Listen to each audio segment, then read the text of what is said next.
2026 vai ser o ano da disciplina, né? Incerteza na questão da eleição, totalmente acirrado, juros caindo, sua rentabilidade menor, empresas um pouco mais encalacradas, como a gente está vendo no final desse ano em questão de dívida. 2026 você precisa ter uma carteira equilibrada para poder navegar de uma forma mais saudável esses juros, esse momento que vai mudar a partir de 2026. Fala pessoal, tudo bem com vocês? A ideia do canal hoje, do vídeo, é a gente poder trazer um pouco a respeito da perspectiva de 2026. A gente viveu 2025 com juros muito altos no Brasil. Praticamente todo mundo ganhou dinheiro, né? Bolsa andou muito, dólar caiu, juros está altíssimo. Então, assim, é difícil você não ter ganho dinheiro esse ano. 2026... obviamente, não tenho como saber, mas imagino que vai ser um pouco diferente. Bolsa já não tá mais tão barata assim, apesar de ainda tá valendo a pena, pelo menos hoje, quando a gente está gravando esse vídeo, é ali na segunda semana de dezembro. Os juros, ele vai reduzir, mas não vai cair para 10%, deve ficar ali na faixa gradualmente de 15 para 12%, mas você precisa diversificar sua carteira e não deixar concentrada apenas em CDI, como a gente falou no último vídeo. Então, por quê? Vamos lá. Como que eu deixaria mais ou menos a minha carteira, que eu até sou agressivo, mas vamos fingir que uma pessoa como eu, jovem, com trabalho, enfim, saudável, perfil moderado, como é que eu deixaria minha carteira para 2026? Percentualmente falando. Deixaria 40%, não precisa ser batido em pedra, tá gente, mas uma média. 40% em CDI, CDI é taxa básica de juros da economia. Isso eu englobo a liquidez, eu vou falar um pouquinho disso depois. Deixaria na faixa dos seus 25% atrelado à inflação, pensando em um pouco mais de prazo, já que a gente ainda está com aplicações de NTNB, que é o melhor risco possível. Outras aplicações também interessantes, seja via fundo também. Fundos você pode aplicar tanto em ações, multimercado, que tem uma liberdade um pouco maior, CDI, que é a taxa básica de juros. Você também tem aplicações que estão atreladas à inflação, também tem de pré. Então, inflação, você pode aplicar em fundos isentos, atrelados à inflação. Então, eu deixaria 40% em CDI, 25% em inflação, 10% em pré-fixado. De novo, pode ser 20% em inflação, 15% pré, porque a taxa pré ela já caiu, porque está precificando que os juros vai cair. Então o mercado ele não vai, por exemplo, ter 15% de juros de CDI, um tratado começar a reduzir em 2026 e a pré continuar alta. A pré vai acompanhar porque ela vai ser um ponderado desse vencimento. Por exemplo, estou em dezembro, vou contratar uma taxa pré-fixada para 3 anos, 2028. Essa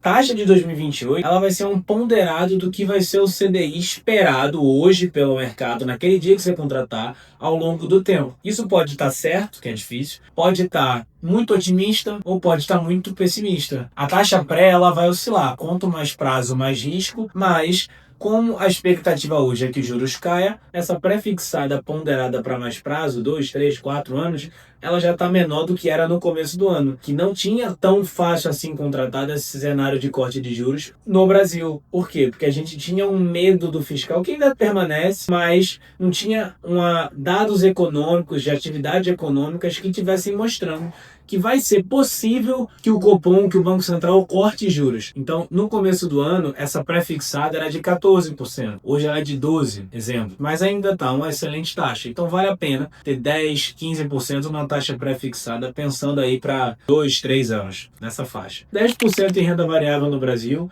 Você pode fazer isso via fundos multimercado, fundos de ações, enfim, aí depende, tá? Mas de 10%, vamos dizer assim, com maior risco, e 15% em exterior. Para mim é batido que é importantíssimo ter uma parte do seu dinheiro. Você pode colocar 5, 10, 15, 20, 25, 30, depende. 15% para mim é a média, que pelo menos é o aceitável de você ter com aplicação internacional. Seja em euro, dólar, eu faço em dólar, mas para você aplicar lá fora. Bolsa americana, pelo menos hoje, é um pouco mais cara, mas o pessoal já fala que está esticada tem uns 2 anos. E a Nvidia, por exemplo, que é uma das que são mais faladas hoje, segue entregando o resultado, pelo menos até agora. Não sabemos se tem uma bolha ou não, tem uma concorrência, uma corrida pela tecnologia, pela inteligência artificial, que na minha opinião se assemelha ao que a gente teve lá atrás com a União Soviética e os Estados Unidos. Quem chegar primeiro vai ganhar, e aí a gente não sabe quem vai ser, como é que vai ser isso, mas lá estão as teses inovativas. Você não precisa comprar uma ação, primeiro, você não precisa dos 15% ter tudo em ação, ponto 1. Desses 15%, se você quiser ter ação, não precisa ser uma específica, você pode ter um ETF. Esse ETF ele vai ter uma diversificação da bolsa americana. Óbvio, a bolsa toda pode cair? Pode, mas você dilui o seu risco. Dentro desses 15%, deixaria criptomoeda de 1 a 5%, dependendo do perfil seu. Acho que tá barato, teve uma queda recente. Isso no começo de dezembro, tá, gente? Não sei se vai estar $200 mil, difícil, mas quando esse vídeo for lançado de Bitcoin. Mas é importante você ter. Hoje você não ter também é um risco. Você tem o risco da queda, mas você não ter, você também tem o risco de não ter e ele subir. Escutei isso uns 2 meses atrás e achei realmente. É óbvio pensar nisso, mas às vezes a gente deixa passar. Você não ter também é um risco. E a renda fixa, enfim, tem que ter um pouco de cuidado porque não tem uma rentabilidade mais tão interessante. Os juros lá fora tá caindo. A recompensa pelo risco em aplicações mais arriscadas nos Estados Unidos não tá mais tão alto assim. Então, desses 15% lá fora que eu falei, eu deixaria de 50% a 70% em uma renda variável / criptomoeda e a diferença em renda fixa, tá, gente? Um fundo money market. E aí você tem que tomar cuidado com 2 erros clássicos que o investidor iniciante ou comum pode cometer. Ignorar a liquidez. É importante que você tenha liquidez. Primeiro, porque você pode ter uma necessidade inesperada. Segundo, que você pode ter uma oportunidade que você não esperava. Por exemplo, sei lá, a criptomoeda cair. Então é importante que você tenha liquidez. Não vou indicar quanto que você tem que ter liquidez, mas desses 40 que eu falei lá no começo do vídeo, poderia deixar 5, 10, 15% em liquidez. Querendo ou não, a redução desse Selic de 15 para 12 ainda te remunera bem deixando em liquidez, tá? Você provavelmente vai pagar imposto sobre isso, né? Porque você vai deixar em um CDB ou um fundo de liquidez, ou se você aplicar em um ativo isento com liquidez, não vai ser muito a mais do que um CDB a 100%, mas existe um motivo para isso. Nessa parcela da liquidez, você está abrindo um pouco mão da liquidez da rentabilidade, para a liquidez, que é um pouco daquele vídeo que a gente trouxe lá atrás de o que é liquidez de uma forma prática. Vocês gostaram bastante, tá bom? E outra questão que você tem que tomar cuidado é ficar mudando a carteira em torno de notícia, tá, gente? A notícia, ela pode ter fundo, pode não ter, a notícia pode ser paga, enfim. Tome cuidado, às vezes você vê uma notícia de também Bovespa 200 mil pontos, aí você vai comprar porque tá vendo a notícia ali e na verdade quando ela chegou em 2 mil pontos tá caro. Então você tem que tomar cuidado